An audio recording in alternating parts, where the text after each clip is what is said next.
Boil अंडा curry त सधैँ खाइन्थ्यो। आज चाहिँ फ्राई अंडा करी खाउँ साथीहरू। फर्स्टमा चाहिँ मैले आफूलाई चाहिने जति आलु लिएँ अनि मैले 3टा अंडा पनि लिएँ। अंडालाई चाहिँ मैले पाले पालो गरेर फुटाएँ।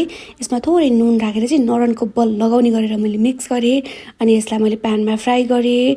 अनि यता फेरि मैले कराई बसालेर यसमा मैले थोरै जिरा अनि प्याज राखेर मजाले यसलाई चलाइदिएँ। हल्का फ्राई भएपछि मैले यसमा टमाटर पनि मिक्स गरेर मजाले चलाइदिएँ। मजाले हल्का टमाटर पाक्दै गएपछि मैले यसमा थोरै बेसार अनि मसला अनि थोरै नुन राखेर मजाले चलाइदिएँ। अलिकति पानी राखेर पकाइदिएर यतिको भएपछि अघिको आलुलाई मजाले म्यास गरेर मैले राखिदिएँ।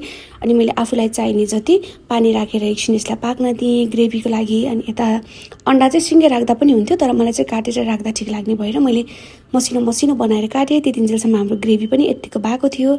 अनि मैले सबै काटेको अंडालाई चाहिँ ग्रेभीमा मिक्स गरिदिएँ।